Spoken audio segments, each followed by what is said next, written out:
What's up? What's up? What's up? What's up? What's up? We did it. Hey, we did it.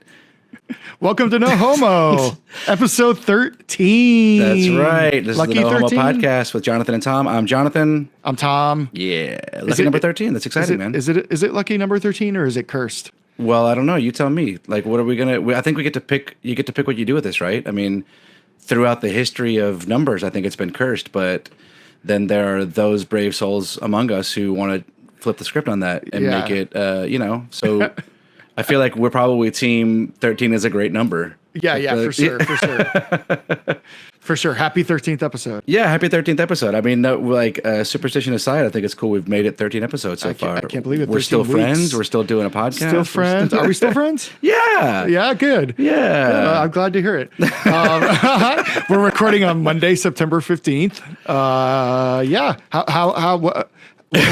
Oh man, all over the place. I was about to be like, how are you? And then I'm looking at the outline and that's not what we're supposed to talk about yet. I know. Well, we're in the loose banter section of the outline, which I love. I love that. That's a note that stays on the outline. I love that. We're 13 weeks of a podcast, 13 weeks, and we have an outline that we try, and it just, in caps italicized, it says loose banter here every time. We're just keeping it loose, keeping it real. You know what, man? I'm tired. It's Monday night. Yeah. I'm already tired.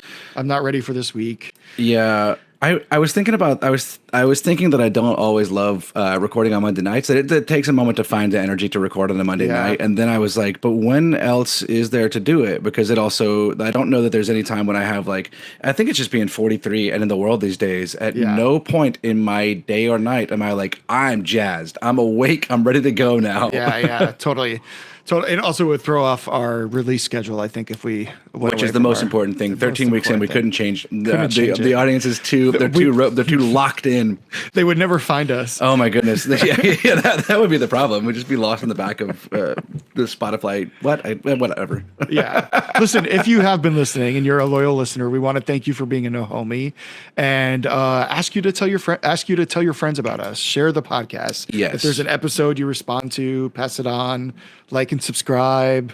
Help us get the word out. We are we have a loyal fan base, and we just want to see it keep growing so we can keep doing this. Yeah, and if we have to stop doing this, I'm not sure that I get the excuse to hang out with you for a couple hours every week. So we gotta. No homies, please give me the chance to keep hanging out with Tom. Yeah, for sure. Yeah, do all the things that you're supposed to do. We're really bad about that. We're just this is what happens when you put elder millennials and Gen Xers, a Gen Xer and an elder millennial in charge of some tech stuff. Are you I don't a even millennial? know. Yeah, I mean, I'm a Goonie. I'm of the Goonie generation, which is the only name that I've ever heard and accepted for my generation. But are you a gooner? No. No? I don't know. What is that? We'll save that for another day. Yeah, okay. I mean, if you can't talk about it right now. No, I could. I don't know why. I'm just not prepped. I'm just not ready to tell you what a gooner is. Oh yeah, that would be the thing that if you get the data wrong a little bit, you don't want to mix your facts up on this one. My brain's not there. It's I know what it is, but my brain's not there. And why don't we commit to that for next week? I'll tell you what a gooner is. Great. I look forward to finding out what a gooner is. I know the word. It gets tossed around out there sometimes. Yeah. I just can't remember where it fits, and I don't know. It's okay, I'll just tell you. It's like when you guys who jerk off for long periods of time and sort of edge, and it's like you're gooning. You might be watching porn for a couple hours. You might be gooning on a video chat with hundreds of other guys. Dude, I was just talking about how busy and tired my weeks are. No, I'm the opposite of a gooner. Whatever the opposite is, it's get in, get out. Or the Navy SEALs of coming. It's let's no man left behind. But we're gonna get in, get out. Extraction over. That's wow.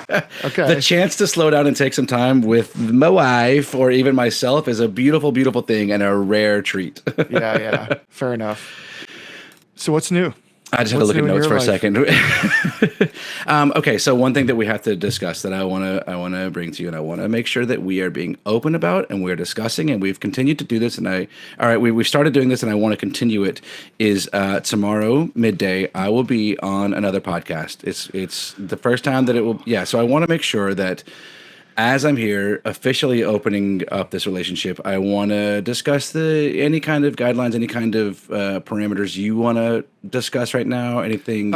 You're recording tomorrow or gets released tomorrow? Recording tomorrow. Okay. Yeah, the act of podding with someone will happen tomorrow. I'll be in the act tomorrow. Am I allowed to know who you're podding with? Yeah, it's a no homie. A guy Jim who has this. Listen, the podcast is called 50% Facts. I feel like it's pretty on brand for us because the way he just says they research about 50% of what they talk about. I feel like that's a good collab for us.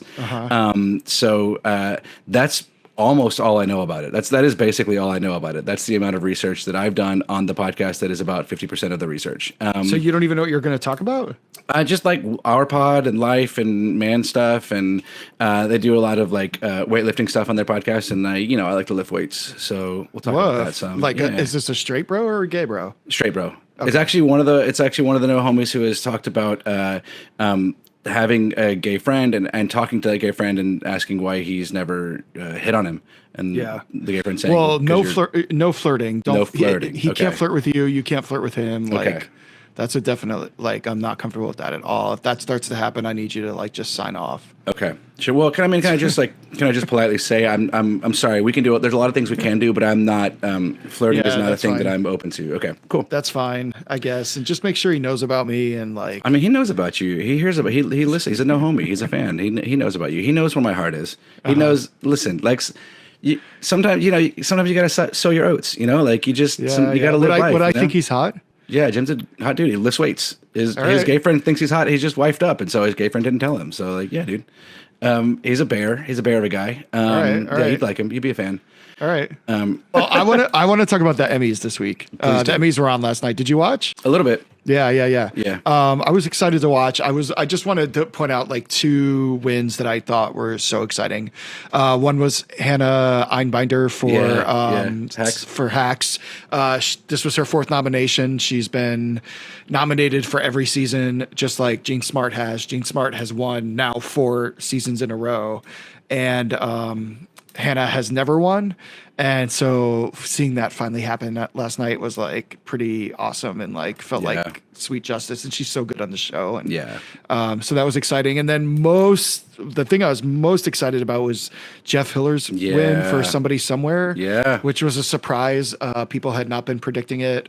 And that was exciting. And it made me think of you actually in some of the conversations we've had, because you could see the reactions of all the nominees. And Harrison Ford was the predicted favorite. Harrison Ford has never been nominated for anything before. He's supposed to be great in the show. I haven't seen it. I'm sure he is. I think he's fantastic. He's obviously older. And he is great in the show. You haven't seen it? You haven't seen okay. Yeah, he's great in it. Everybody was just this is his chance to get his due. And I get those narratives. But so I'm sorry that didn't happen for him. Maybe he'll have a chance next year. But it was still so exciting to me, and I loved Somebody Somewhere, and Jeff Hiller is so good in it. Yeah. And watching the 3 other gay actors who were nominated in the same category, Coleman Domingo, Bowen Yang, and Michael Urie, their reactions when he won compared to the 2 straight guys who lost, it was so fucking beautiful, and it made me think about how you always say we have such a stronger community, and I thought that was a great example of that, and gay guys being genuinely happy for the other gay guy for winning, and even though it meant that they themselves didn't win, and to me that was one of the best moments of the night. Yeah, his speech was great too. Yeah. We watched a little. First of all, I will say Paramount, right? Paramount Plus. That's the app it was on, right? It was on. Oh, was it?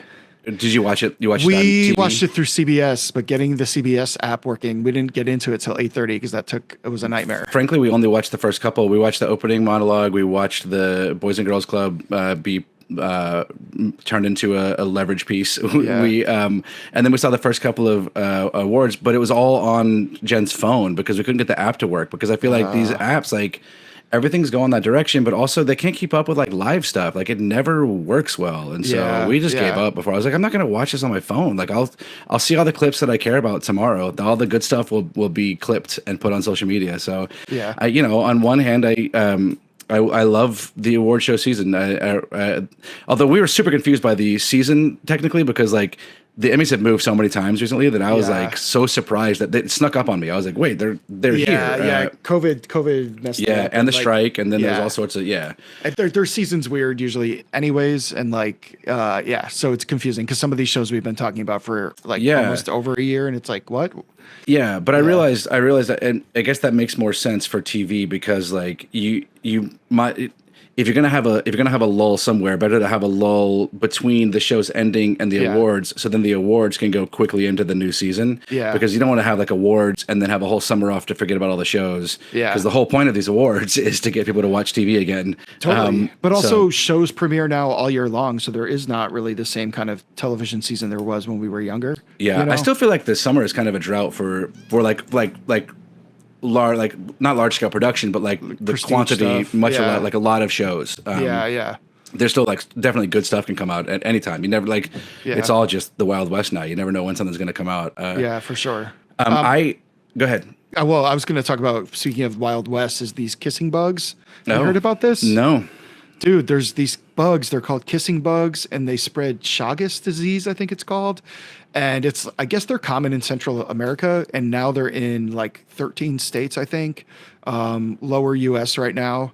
They look kind of gross, like bugs do. I think they're about this big. They land on your face, and they bite your face, like near your mouth, and then they poop. And there's like a disease that's spread from that poop that can kill you. Wow. Yeah. Cool. So I want everybody to watch out and be aware for kissing bugs. Cool. Yeah, especially if you want to go to that cesspool, Florida, anytime soon. It's another exciting thing to find in Florida. Just one more reason to pay attention and keep your wits about you if you have to go to Florida. Yeah.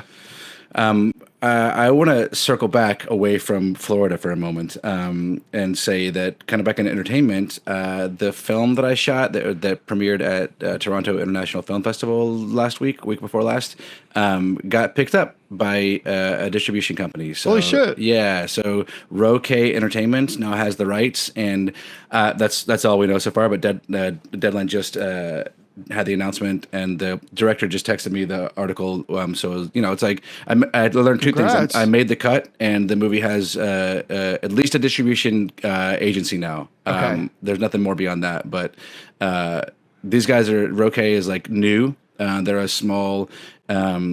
Or not small, but they're just starting out as a distribution company, and they picked up a couple of movies, I guess, a couple of films from TIFF, and so Charlie Harper is one of the first ones, and so fingers crossed. That means that you can see it somewhere before too long. Amazing. Congrats, I don't know if it'll be in a theater or just online, but yeah, it was good news. Fun to hear. Big time. That's amazing. Well, it's fun to make my move from being known as American stage actor to the big screen. That's exciting. Please let us know once you know more. I will. Thanks, yeah, man. Yeah. Thank you. So what's going on with you? What'd you do this past weekend? What did I do this past weekend? I had a very domestic weekend. It was lovely. Actually, and then I said that, and also I did not. I had a very social weekend. I went out twice without kids. I went out 2 nights, and it was like, I think that's part of why I'm exhausted. But I had dinner with Mac Eldridge, one of the directors of Charlie Harper, and we went to Penrose on the Upper East Side, which I haven't done in years, and it was like just as good as it always was. And like it was loud enough and dark enough that I could barely see the menu, and we had to like listen carefully because I'm getting old now. But it was like really nice to be out and just a little, I don't know if he's ever listened to this or not, but Mac, one of the co-directors of Charlie Harper, and a really cool dude, had a lot of fun with him. And nice. I think that just like an example of that is that we met for dinner, and it was 60, 90 minutes before we talked about the film. And it was like nonstop. It was conversation. It was really good conversation. And we didn't even get to, like, it was like, oh, right, by the way, the film we did together that just premiered. Like, yeah, we can talk about that now too. Amazing. So that was really cool. That was fun. Then we went out for some friend's birthday. Australian Sean, I think you know Sean and his wife Erica. Happy birthday, Sean. Yeah. Happy birthday, Sean. We went out. We went to Roosevelt Island, to a rooftop bar out on Roosevelt Island, and then had some dinner. It was like a low key night, but it was nice. Jen and I got out and got to see some friends. It was cool. Do they live there now? On Roosevelt Island? Yeah. No, they're in Queens. So you met You went to Roosevelt Island just on purpose? Because, well, listen, this is the truth. Is Sean had set these plans for a cool looking restaurant down in like below the West Village, like above Fidei, it's whatever little spot that is down there. Some cool like Cajun, I think, kind of restaurants. But Jen, we're looking at it. And we want to, of course, we want to catch up for his birthday. We want to go out, and it's like hour plus to get there via car, and we got a babysitter lined up anyway. And so Jen, like, I applaud her for this, but she was like, "Hey, can we like maybe not do that? Like, it sounds fun, but we want to see you guys." And it's like half of our night because of our babysitter's parameters to go do that. And so then we're like, okay, well, let's stick around in Queens, but make it also a little adventurous, I guess. So we went to the Panorama Room so shout out Panorama Room in the Graduate Hotel on Roosevelt Island. It was cool. Nice. It was interesting to get there and go to that little like Truman Show of an island. But it was cool. It was a good time. Nice. I lived there once. No, really? Yeah. Senior year, it's junior year of college. Yeah, I forget that, but yeah, we had college housing there. That was just in a building. It was just random college kids stuck together in apartments in a building with real people. Man, they hated us. I wonder if Marymount still has anything there. Do I have to cut that? Do you say that on here? Yeah. Okay. I went to Marymount Manhattan College. Okay. I don't think they still have dorms there, but I could be wrong. Because it's like collegiate. Like, I mean, it's young. It's hip. Yeah. It's like all blown up. It's cool. It all seems like a little collegiate or just like young professional. Interesting. And that was like not the vibe when I was there. I know it's very. I mean, I looked at apartments there when I first went to New York 20 years ago, and it was like, there was some like medical center, like mental health facilities there. Yeah. And then these apartments, and they were like well priced, but it was like we ended up not doing that. Now it's like a cool place. Yeah. I think there's still only the tram, and like, is there a train stop? I think there is a train stop there, right? Yeah. The F. Yeah, but there's like an F stop and the tram, and I just like, ever since Spider-Man, I can't get on the tram. So but it's cool. Roosevelt Island is cool. I'll give it that. I love it. Well, we had a date night. Friday night, we went to go see The History of Sound. Have you heard about this movie? No, tell me. It just premiered this weekend. It's a gay romance starring Paul Mescal and Josh. Is it Josh Charles? Is that his name from The Crown? I don't know. Josh. Yeah, I think it's Josh. No, Josh Charles is. Oh man. I can't remember. I can't help you out here. I'm sorry. He played young Prince. He played young Prince Charles in The Crown. That's why I'm thinking. Yeah. Anyways, they were amazing in it. It's a beautiful story based on two short stories, I think, by the same writer. Takes place like sort of right before World War II, and then spans many years. But these two guys meet at Boston Conservatory studying music right before World War I. Sorry, World War I, not World War II. And they fall in love, and at a time when obviously they had to be secretive about it. They get separated from the war, and after the war, they go on a months-long camping trip in Maine to record folk songs from people who live in Maine, using these like wax cylinders, like old-timey recording equipment. Like most gay movies, they face challenges of being together, and I don't want to give it away, but it was beautiful, and they're both great in it, and so it was a nice little date night. Cool. It's so nice to go to a movie theater. Yeah, it's been a while. I feel like I miss. That's the thing that I miss. I want to get back to the movies. Yeah, I mean, a lot of people don't go anymore, and if we stop going, they'll stop being there, and that's going to change a lot. So yeah, I go to matinees with the kids, but I gotta get back in the habit of going to now. Look, and now I kind of like I don't honestly I don't know the last time, and Jen was there with me one of the nights, but I don't know the last time I was out 2 nights in. That's like amazing. I'm so now that I know I can do it. Yeah, so like the Band-Aid's off, and like now I know. So now I can go to the movies again. We can party all the time. I can be back to being a social butterfly. Love it. I'm tired just saying that. I can. We did teach this weekend. I wanted to just say it was so much fun. We were on yesterday on Sunday. We did have some domestic time. We like went to the grocery store. We played in the park, and we there's a brewery. Shout out Single Cut Brewery in Astoria. It's like near the grocery store we go to, and we were over there, and so we went by for. They have pinball machines. My son is like good at pinball, like genuinely pretty good. Like literally straight up, he beat me. Like he played a game. And I don't know, point scoring. Pinball wizard? Yeah. Two things. He's not exactly as good as the Deaf, Dumb, and Blind kid, but he is pretty good. He beat me straight up. And I have got Caleb and Sydney onto Pinball Wizard as a song. It's on our Drop Off Jams playlist. Not only do they love the song and they want to sing along with it, but they air guitar at the beginning. So like the acoustic starts, amazing, yeah. And we all three get ready. And like, it's so good. Sydney like punched her seat so hard she hurt her finger one time to the air guitar.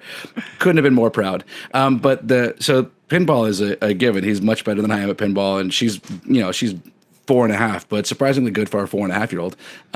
But we taught them Uno, and it was like the whole new world for them. I'm excited now for them to know that. Yeah, they were super excited because there's like, not only are you strategizing for yourself, but you can like fuck over your family members. You can, you can hurt somebody with something, and like they got excited about that. It was fun. Wow. And so that'll be a new part of our amazing. World. I always need to be retaught Uno every time I play. Yeah. It's not also like that I know even the how to play. official Uno rules online say like, here's what it's always been by the book, and also ask for house rules. House rules exist across all of Uno. So like we didn't teach them stacks, we only taught one card at a time, one play at a time. About, Well, use some context clues. If you take a moment and think about it. Stacks of cards. Yes. But I don't know what that means in the game. Like I literally don't remember every time until I play again. Okay. So teach me stacks next time. Okay, well we'll play strip Uno. All right. Well, house rules, I guess.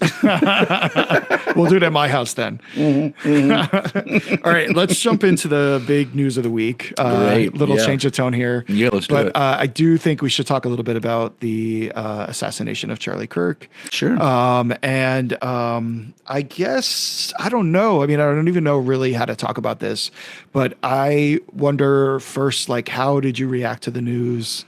Maybe we could start there. I don't even really. I mean, I saw it. I wasn't watching it live. I saw the clip. Because like people. First of all, the clip of him getting shot was played more than I am used to seeing. But I guess it's like because there were a lot of cameras. Like there were just like people on their phones already filming, and got it. Because like that's not a thing that the news is gonna like. I don't think we should be watching someone get shot. Yeah. Like I'm not sure that's a thing that should be on viewable. But I watched it. It's hard to look back now and know what I thought at the time. I'll be honest, not much as far as like I don't care about Charlie as a human being. Sure, I think he was a hate-filled person, maybe not even a greed-filled person. So I didn't think much other than this is probably gonna be real bad for anybody trying to do anything progressive. I bet this turns real bad real quick. And so that turned out to be pretty true. I don't know. I don't know if it's like just a desensitization to like the way the world is. It was not like overly shocking. It wasn't like it wasn't a big. I texted Jen right away and just said Charlie Kirk got shot, and she said I heard, and that was like. Then we just waited to see what was coming after that. Yeah.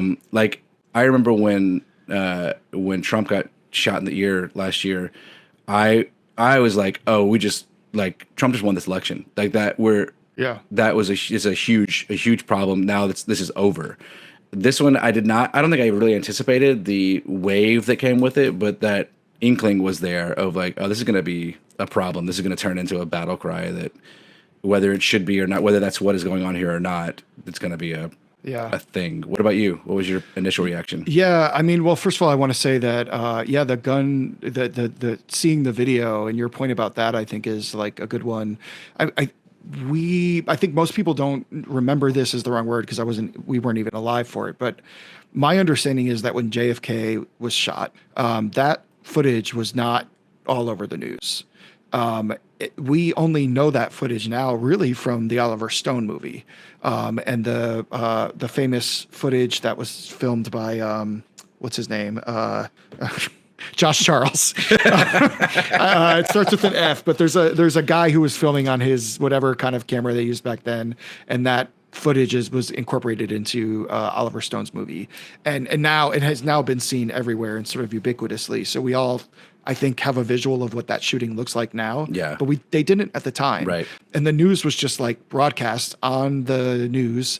And Walter Cronkite delivered, there's like that famous clip of Walter Cronkite delivering the news and crying. And everybody was watching the same news. And everybody believed he was telling the truth when he told that news. And so it's crazy to say, but I do think that shooting was overexposed, the visual of it. But there's already people that don't think he's even dead. There's already conspiracy theories that it was staged, which is insane. Yeah. And a lot of those are on the left, by the way. And it's almost like you need to see it in order for as many people as possible to believe, so that we have some common sense of truth. Sure. It's also a time where video is, I mean, deepfake is already a thing. So totally. It's even like it's going to get more confusing. Whatever. Yeah. Totally. I think I wrestled with like how to feel about it. I think political violence is bad in all forms. And so, I'm worried about where this leads, and we seem to be on a rash of political violence in this country. We've been here before at different times in our history, so it's scary to be living in a time like that right now. And as someone raising kids, I don't know how that must make you feel, but I don't think this is going to end tomorrow. I think this is Can I ask you a question? Something. And this is like in the no homo, under researched kind of, just like, what are your thoughts on, like, I get the idea that political violence is bad. I get the idea that murder for differences of opinions is bad, for sure. I mean, I do kind of think like political violence as a umbrella topic is like where it always ends up. If people disagree politically, eventually, if you can't stay civil about it, which we have been moving away from civility for a long time anyway, then violence is eventually gonna come into play. Like, it's either a war or it's like assassinations or whatever like that. And I'm not saying like it should, but that's where it's always gonna go. Like, it doesn't. The history kind of shows that, like, once someone gets a grip on power, if they are not the kind of group or the kind of mentality of like sharing that or bettering people with it, if they want to greedily gather power and hoard power, then it's going to end up violent at some point. So like, I think that like political violence is like, to me, it's like, it bothers me when I hear that phrase in this, because Charlie Kirk wasn't a politician. He's not a political figure. I mean, his statements are all politically charged. Sure, they're like socially charged, but like, I almost want to be like, it's not political violence because he's not a politician. He's not an elected official. He's not like, in fact, sorry, but the flag's flying at half mast. Like, whatever you think about him is like, I think he was a morally bankrupt person. But even if you don't, even if you were a big fan, if he was considered to be like a pastor of your church, if he was whatever he was in your life, he was not an actual political figure. And like the over zealousness of I think I disagree with that in the sense that I think it's possible, like Martin Luther King, I consider a political figure. He never held office. Sure. I guess I would say like he made political change, like the civil rights movement, like political change did come from him. And I guess, yeah, sure. Charlie is like, I don't really know. I think Charlie Kirk is single-handedly responsible for the youth conservative movement that's happening in our country, like single-handedly. I don't think Donald Trump would have been elected without him. Certainly for the second election, I think he played a big part in really connecting with youth and doing it through free speech, which I do think is one of the things at play here. Like, you're either for free speech or you're not. And if you're for free speech, you have to be for free speech in all its forms. Well, I would say, okay, sure. But I would say free speech, as far as like constitutionally, is about the government stopping you or not. Like, you can't say anything you want to me and not suffer repercussions of that. I'm not saying that's what this was. The details of this change every day. I don't know. What we hear about it is always, has been ever evolving. But the idea of free speech is not you get to say whatever you want. It's that the government can't persecute you for saying whatever you want. And like you can lose your job, you can get punched in the face, Sure. like plenty of things can happen to you. Like so I feel like that's a weird But spot too. if someone says something to you that really makes you angry, that doesn't give you the right to murder them at all. Like, well, sure. I mean, then the action that you take has its own repercussions from it. Like that's how that change is going to continue. Like if you, whatever you are responsible for the things that you say and the action and whatever recourse you receive from that. That's what you receive from that. And then that person, like if I punch you in the face, if I don't murder someone, but I punch someone in the face, I still might go to jail. I might get, whatever comes next from that. Then like for sure, you are then responsible for your own actions after that. But I just think like the Constitution is not defending people from like repercussions of their words. It's defending people from, in fact, I would say that is a thing that this administration is aggressively doing unconstitutionally, which is literally persecuting people for their words on a federal level. Totally not agree like there. The individuals. Totally agree there. I just think we can't be hypocrites on the left. If a major, maybe the most vital component of a democratic society is free speech.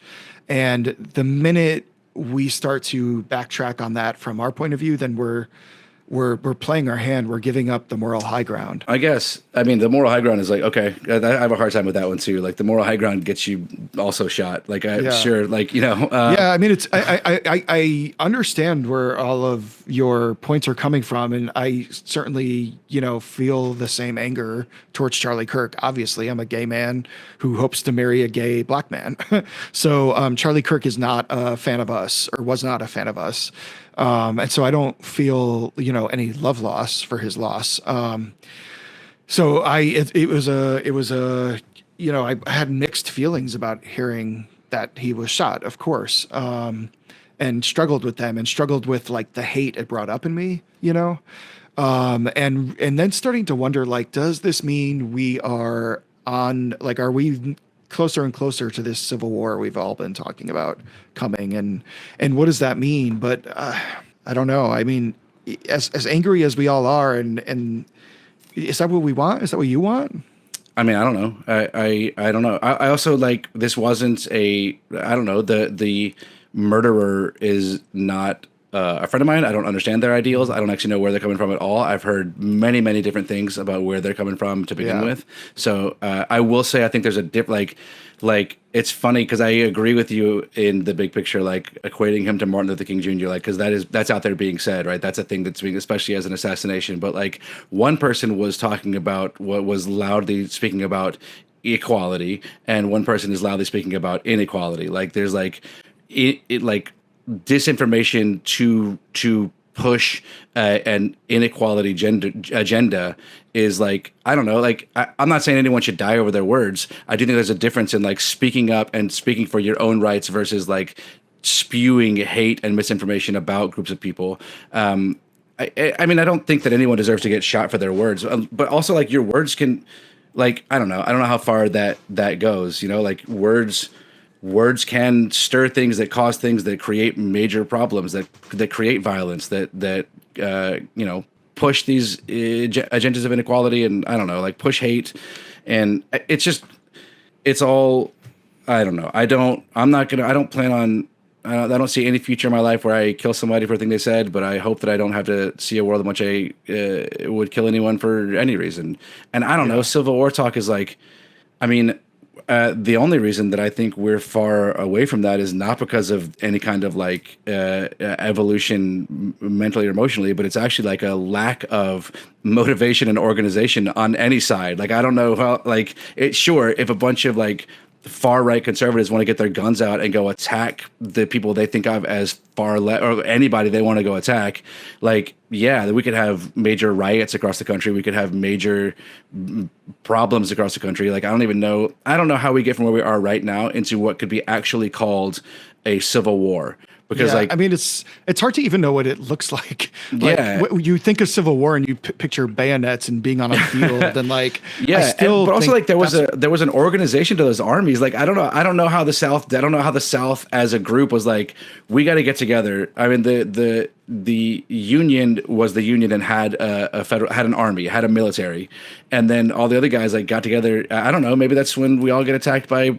Proud Boy cells and Oath Keepers. I don't know. Maybe I do think that they are organizing, and I worry we don't have the same organization on the left. But I really agree that we don't. Hope that we don't have to get to that point. I mean, sure, but hope is a tough. Hope is a tough bulletproof vest. I don't know. But remember when we talked earlier in the week about like not just getting angry and finding ways to. I mean, well, I to that point, I've been thinking a lot about like really how this has made me feel, and I think I know what I want to say, which is I'm going to try and be eloquent, but I'm also just doing it off of like shooting at my hips here. Which is that when I think about this country and I think about where I am in my life right now, I think about like I was going back, like how did I get to this point in my life where I'm actually like pretty happy, maybe for the first time really ever. And I think about the fact that, you know, around the same time at the turn of the last century, Europe, there was a lot of poverty in Europe, and a bunch of Italians who were not doing well in Italy decided to get on a boat and come into the unknown and try and start a life here. And a bunch of Poles from Poland did the same thing. And they happened to end up in the same south central part of Connecticut. And, you know, had kids, and then those kids went and fought. The men went and fought in World War II and survived. And those are my grandfathers. And they got married and they had kids. And my dad and my mom like happened to end up at the same party in their early 30s, and they were sort of like the last of their friends, I think, to really be married. And my mom gave my dad a chance, even though he was purportedly was a drunk and acting crazy. And they got together and they tried to have a baby, and that baby died before it was born, and that was really tough for them. And they still tried again, and then I was born, and you know, and then I think about Naquan, and his dad is from St. Kitts, which means that his dad is really from Africa. And at some point in the 1600s, his dad's ancestors were brought against their will in terrible circumstances to the island of St. Kitts to be sugar farmers, or whatever they did to cultivate the sugar. I don't know what that looks like. And somehow in the 60s, he decided to go off on his own by himself to the States and not know what was awaiting them there, looking for a better future. And Naquan's mom grew up in South Carolina, and her family, she's a descendant of slaves who were on cotton farms in South Carolina, also brought over on ships against their will. And she decided to go off on her own at some point and moved north and moved to the Northeast, New Jersey and New York, to look for a better life. And they randomly met and had 2 kids. And somehow Naquan and I met on a gay app, because we live in a country where the technology was there for Steve Jobs to invent the iPhone. And some of that technology that makes the iPhone what it is because our government invested money in research and came up with geolocating technology that we used in wars. And then they said, hey, real people can use this technology. And Steve Jobs put it in a fucking phone. And because he did that, some entrepreneurial gay, I think a gay must have created Grindr. I don't know that. Some gay created Grindr so gay guys can meet easier. And then another gay came along and said, you know what? I think we need a gay app for guys who like hairy guys. And that was called Scruff. And because that guy made that app, I met Naquan. And because of Obergefell, we hopefully will have a chance to get married if that doesn't change. And that gives me so much hope about like our country and the story of our country. And we've been through some really like rough shit already as a country. We've been through a civil war already. We went through the civil rights movement in the 60s, which was horrific. And we unfortunately are lot in life is that things have gotten, for us at our age, things have gotten worse as we've gotten older. The country has gotten worse as we've gotten older. And that sucks, because I don't know about you, but I didn't think that that was going to be the case in my 20s. When Obama was elected, I was like, here we go. Racism solved. Like we're soaring, like we are on our way as a country. And that's not the case. And I think we have to rise to the occasion like other Americans have risen to the occasion before us. We have to figure out what that means, and it starts by people needing to pay attention. And you know that that's always my soapbox. So I don't know. That's how I'm trying to like look at this positively. I don't know. Yeah. Yeah, it's hard to, I think that's a great perspective to have and to be able to see that full trajectory. It feels like intelligence is losing. It feels like, I don't know. That's the morality of it is tough. I feel like that is always a thing that comes and goes, and we can like. There's always a rubber banding to that, and the morality seems over time to win out. I don't know. I am having a hard time being optimistic because it feels like intelligence is losing right now. That so I don't know how to. It's one thing to fight against a moral issue and to like look throughout history and be like, sure, at some point we didn't think that women should have rights. At some point we didn't think, like things have moved slowly but progressively forward. But that's also because like society has continued to think that enlightenment and education was important, and to scale that's not the case right now, and so it's hard to find the optimism in that. Like, I don't know, but you're right. I mean, that's where like, what do we do now as Americans who want to continue being Americans, who want to be in a place that can thrive?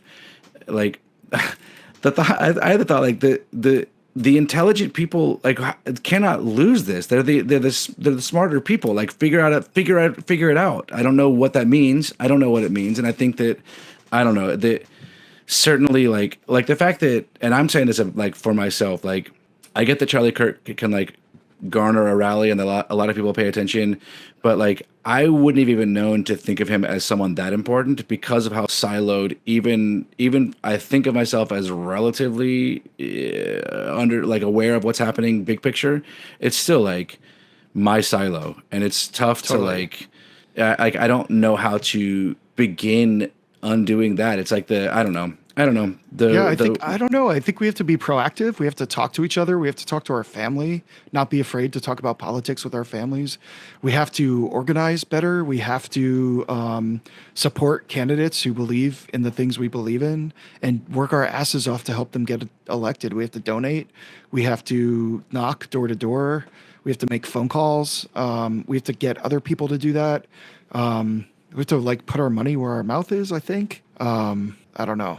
Or we fight in a civil war. Yeah, those are like that. It's kind of a fake it till you make it, right? Like you got to act your way into thinking. You're not going to think your way into acting. Like all of those things still sound to me, and I'll just being honest, they sound futile. Like it's like cool, yeah, sure, yes, 100%. Like we give our money. I have places I give my money. Candidates. What's the alternative then? If that all sounds futile. I mean, I don't know. That's what I don't know other than fighting, and that's the only other, unless the smart people come up with a better solution. Like I get it. It's also like it's hard to see the outcome from that. Like it's hard to see the positive outcome from that. Like it hasn't been working, but it also is the only option. So it's like you gotta just do it. It's like anything with any kind of betterment of self. For me at least, and maybe some people are different. Like I can't. This is an original idea. I know I fit in this category of like, I'm not going to feel motivated often enough to do a thing that's going to like make my life better. I'm going to get up and journal every day. Or if you're working out, like I'm going to get up and work out because I'm going to get up and work out, not because I feel like I'm going to get up and work out, because just because I'm going to do it. And eventually I trust/hope that I will feel better. And I think you're right. Like a lot of this stuff is like, okay, but just do it. Don't think about like what comes next. Don't think about how is it going to work? How is it going to work? What's the positive outcome? Just do it and just keep doing it. And that's the irony, I think, is that the Republicans, can we even say Republicans? I feel like the Republican Party is dead. Yeah. MAGA and Donald Trump want us to feel helpless. They want us to think that organizing and knocking on doors and donating and supporting candidates, they want us to think that's not going to work. And so I don't feel like we can just like give up on that just yet. I don't know. Like, I'm not saying we should. I'm just saying it feels futile. Like because there is nothing else. I think that we do have to. It just is like you got to do it. For me, I have to do it. I have to do it to do it. I have to do it because it's the only option, not because it feels productive, not because you can see an outcome right away. because if you are waiting for the outcome, it like for me doing those things, if I then expect to feel fulfilled and excited about what comes next, it's gonna be short lived because that's not gonna happen. It gotta like, hopefully it does long term, but short term it's not gonna feel productive. It's not gonna feel good. It's gonna just gotta do it. Just gotta keep doing it. Just gotta keep doing the things that we that history has said are the ways to make things better. Yeah. Well, good talk, man. It's tough. It's a tough subject. I feel like we're not going to get to vulnerabros tonight. That's fine. We've talked about a lot of heavy stuff, and I don't want us to run too long. But I think we have an exciting topic that we'll get to next week. Yeah. So we can recycle that. It's no homework time. No homo work. No homo work. Yeah. Sure. Yeah. No homo work. Yeah. Am I saying it right? I don't know. Sure. Yes. All right, you want to tell us our no homework? Sure. Well, yeah. I mean, because it is ours. Like I don't even know if anyone's listening this far into the pod or if they ever do this or not. But it's for you and me. I think that like one of the things that I've always liked is like I just want to. It's great to have a thing to do that we can connect on, to learn from, and you and whatever. And so what I want to say for myself this week, which I'm literally already nervous about, but I can do it, is, and I'll challenge you to do the same, is tell someone new that you love them. Tell someone that you have not told before that you love them, that you love them. I like that. That is a good one. It's a good, and I will do that. I noticed, hung out with a buddy of mine this weekend, and we say it to each other, but it's like kind of a new thing. But it's been like, it's not like that new, but it's like newish in the course of our relationship. Yeah. But this weekend was the first time that I like clocked it, and I was like, oh, like I do that with Jonathan, and I have other friends I do it with, but I don't do it with everybody. And I think I'm lucky that there's a lot of people that I do it with, but you're right. There's more that I could be doing it with. And I would say this is for me, this is a thing that I'm going to challenge myself to, is that like I've gotten better with the men in my family, with my brother, my cousins, my brother-in-law, the men that I talk to in my family on a regular basis. I realized we got in this habit of kind of like shielding ourselves from it by just being like, all right, love you, man. And like that, there's no I to it. It's just like, love you, man, whatever version of that. Yeah. And so I've tried to really make a point to say like, I love you. Yeah. I love you. I'm not just like throwing the thing out there as like a umbrella thing. Like I want to make the point of saying I love you. Well, I can definitely say that I'm in love with you. Partly because tell someone new this week that you're in love with them. Partly because of how good you look this week. Oh no! Stop. The pink shirt with the pink like smile blush. How much sweat is coming through? It's so hot in my office right now. Oh, take it off. Take it off. It's too hot. Take it off. Take it off. All right. Who you know what it's time for? I do. Who would you fight? Who would you fight? Chow chow. Chow chow. Wow. Chow chow. Chow chow this week. who would you fight? I tried to jump in there for a pow pow, and you changed up the pow pow on me. I'm never a part. I'm not learning the harmony. I'm not doing anything. It's yours. No, it's a solo harmony. track. We got to do the harmony. I'm gonna make you learn the harmony. Okay. I want to fight. I want to fight the designers of the Hyundai Santa Fe safety features, because that shit beeps at me all the time. It stops the car when it thinks there's a problem. It does all sorts of crazy things, but it sure did let me back right the fuck up into a truck the other day. So it didn't work when it was supposed to work, and I am not sure what happened there. It lulled me in just long enough, and I know this is what happened, and I hate that this is what happened.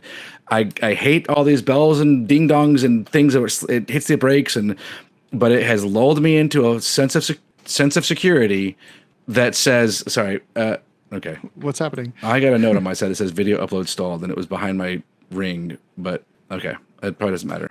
Right around 50, maybe I will cut this, or maybe I won't. Who knows? We'll see. I've gotten lulled into a false sense of security that all those things worked, and I was parallel parking, and I'm pretty good. I've been in New York for a long time with a car, pretty good at parallel parking, and I just backed right into a truck. So Santa Fe safety feature designers, we got problems. Is the car damaged? Yeah, I mean, not bad. It's not bad, but cars are expensive, so a bumper is going to set me back $2,000. Yeah.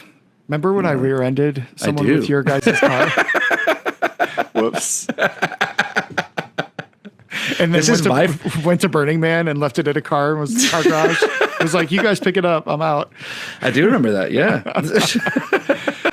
Okay. I have thought long and hard about who to fight this week. And I hope this is an acceptable answer from you, which is, I think in light of the events of the last week, I just don't want to fight anyone this week. I want to have a week of peace and not fight anyone. I couldn't bring myself up to do it. So that's my who would you fight this week? No one. Okay. Well, you're a little disappointed. I'm something for sure. It's interesting card to pull out in this moment in real time. Mr. hates every social media trend that's ever come along with this week we choose peace. There's so much to hate. There's so much to hate on social. Like I have a list of things related to Charlie You could have Kirk's. even gone first, by the way. You couldn't have set this up and be like, you know what, we probably shouldn't fight this week. You're like, you go ahead and get all of your anger out. You focus on one person or target that you want to fight, and then I'm going to take the high road. That's just how we always go. I did a little song, and then I turn it over to you. I'm sorry. That wasn't on purpose. There's a list of things about the events the last week that make me really angry that I want to fight people on, and I just want to turn down the temperature for myself, if no one else. So. Okay, well, all right. Turn down the temperature. You want to read us out, or should I? No, I want you to do it. Okay. Thank you for listening. If you enjoyed this episode, make sure to like and subscribe to No Homo with Jonathan and Tom on all podcast platforms and YouTube. Graphics and music by Matt Ladner. And a cordial thanks to Jen Dorenbosch and Naquan Williams. The opinions expressed in this podcast are solely those of the host and are intended for entertainment purposes only. Brilliant. Thanks, man. Beautiful. I love you. I love you. I'm in love with you. I love you. Bye. Bye.